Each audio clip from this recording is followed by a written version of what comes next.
Good morning students. आज हम पढ़ेंगे भारतीय संविधान संशोधन की प्रक्रिया की आलोचना अथवा एवं महत्व। विगत कक्षा में हमने देखा था कि भारत की संविधान संशोधन की प्रक्रिया अपने आप में अनूठी है। वह ब्रिटिश संशोधन प्रक्रिया एवं अमेरिकी संशोधन प्रक्रिया के मध्य का मार्ग है, या उसका सम्मिश्रण भी हम कुछ शब्दों में कह सकते हैं। भारतीय संविधान संशोधन की प्रक्रिया के अंतर्गत हमने देखा था कि इसमें राज्यों की भूमिका नगण्य या बहुत ही कम है, जबकि अमेरिका में संविधान संशोधन प्रक्रिया में राज्यों की भूमिका को हम स्पष्ट रूप से देख सकते हैं, या हम पाते हैं कि संविधान संशोधन में राज्य अपनी महत्वपूर्ण भूमिका निभाते हैं। इसके साथ ही साथ में हमने तो यह भारतीय संविधान संशोधन की प्रक्रिया का आलोचना का भी एक विषय है कि भारत में संघात्मक व्यवस्था होते हुए भी राज्यों की उपेक्षा की गई है, राज्यों को पर्याप्त महत्व प्रदान नहीं किया गया है। इसकी जो दूसरी आलोचना है वह है कि राज्यों के संविधान संशोधन की जो समय सीमा है उसका निर्धारण नहीं किया गया है, अर्थात समय सीमा निर्धारित नहीं की गई है। राज्यों की इच्छा पर निर्भर करता है कि वे संविधान संशोधन प्रक्रिया को कुछ समय के अंदर स्वीकार कर ले या वह लंबे समय तक उस संविधान संशोधन संबंधी विधेयक को लटका कर रखें। इसका परिणाम यह होता है कि अनिश्चितता का माहौल उत्पन्न हो जाता है। इसके साथ ही साथ हम देखते हैं कि भारतीय संविधान संशोधन प्रक्रिया की एक आलोचना इस आधार पर भी की गई है कि मतभेद की स्थिति में कोई स्पष्ट विकल्प नहीं है, अर्थात केंद्र और राज्यों में या संसद के दोनों सदनों में किसी कारण से मतभेद हो जाता है तो अन्य विधेयकों की तरह संयुक्त अधिवेशन की व्यवस्था की गई है, लेकिन संविधान संशोधन संबंधी विधेयक में इस प्रकार की कोई व्यवस्था नहीं की गई है, जो कि आलोचना का एक कारण बना है। इसके साथ ही साथ में आलोचना का एक कारण जनता की उपेक्षा भी है, अर्थात संविधान संशोधन प्रक्रिया में जनता को कोई महत्व प्रदान नहीं किया गया है। अमेरिका में विधि निर्माण प्रक्रिया में प्रेशर ग्रुप्स या दबाव समूह एक महत्वपूर्ण भूमिका निभाते हैं, परंतु भारत में उस भूमिका को भी हम स्पष्ट रूप से स्वीकार नहीं करते हैं, जिसका परिणाम यह होता है कि अनेकों बार विधेयक शीघ्रता में पारित तो हो जाते हैं, परंतु वह जन इच्छाओं या जन भावनाओं के अनुकूल नहीं होने के कारण भारत में बाद में अस्पष्टता एवं अनिश्चितता की स्थिति को उत्पन्न करते हैं। कुछ अराजकता भी फैलती है, जैसा कि अभी कृषि संबंधी विधेयक पर हमें दिखाई दे रहा है। इसके साथ ही साथ हम देखते हैं कि संसद संवैधानिक संशोधन संबंधी विधेयक पर संसद एवं न्यायपालिका की शक्ति ने भी एक अस्पष्टता के माहौल को उत्पन्न किया है। यद्यपि वर्तमान समय में यह सिद्ध हो गया है कि संसद की शक्ति असीमित नहीं है।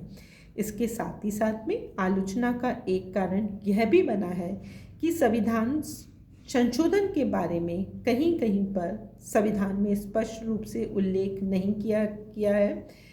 राज्यों में यदि विधानसभा भंग है या विधानसभा का अधिवेशन स्थगित कर दिया गया है, तो ऐसी स्थिति में उनकी स्थिति या उनके औचित्य या उनकी वैधानिक स्थिति के बारे में संविधान मौन है।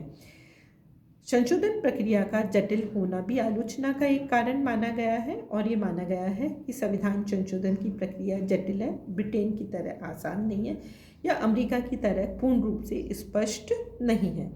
तो यह भारतीय संविधान संशोधन की प्रक्रिया की आलोचना के कारण बने हैं।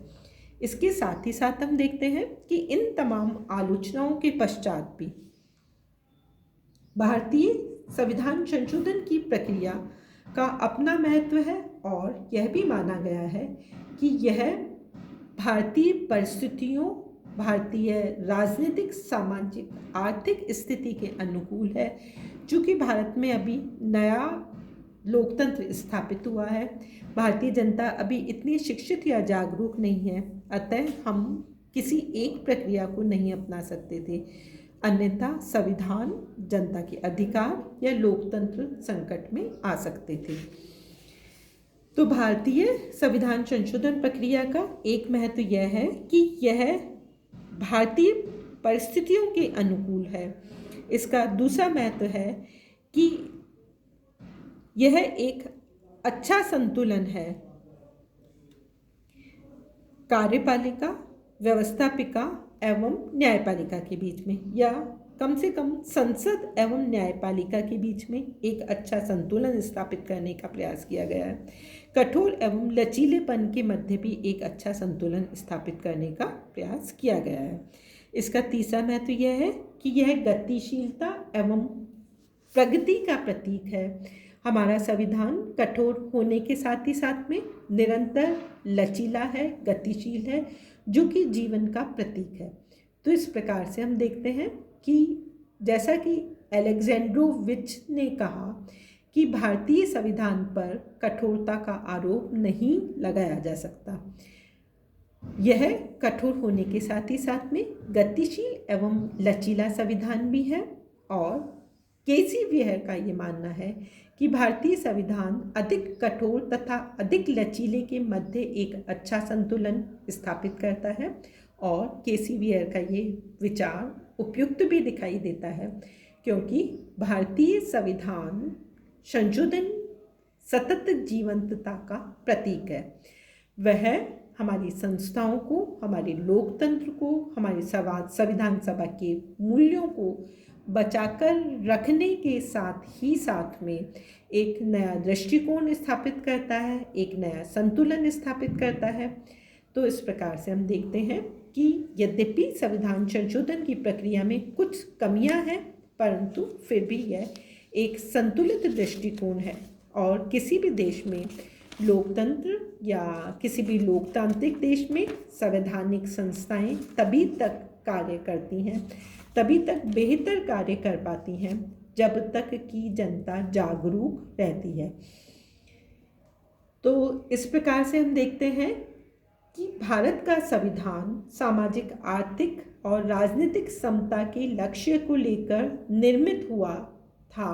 यद्यपि वर्तमान समय तक हम पूर्ण समता को स्थापित नहीं कर सके हैं, परंतु संविधान संशोधन के द्वारा हमने सामाजिक, आर्थिक और राजनीतिक समानता व न्याय के लक्ष्य को प्राप्त करने का पूरा प्रयास किया है।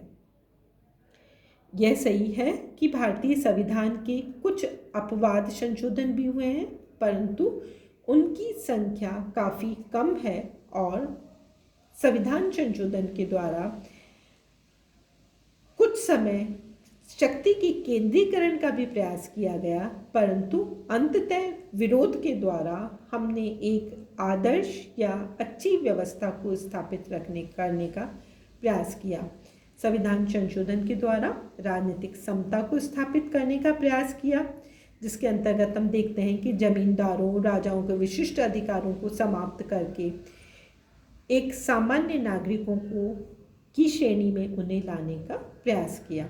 तो इस प्रकार संविधान संशोधन के द्वारा सत्ता पक्ष ने अनधिकृत हथियार या उसका दुरुपयोग करने का आमतौर पर प्रयास नहीं किया, परंतु यदि प्रयास किया तो उसे विफलता ही प्राप्त हुई है।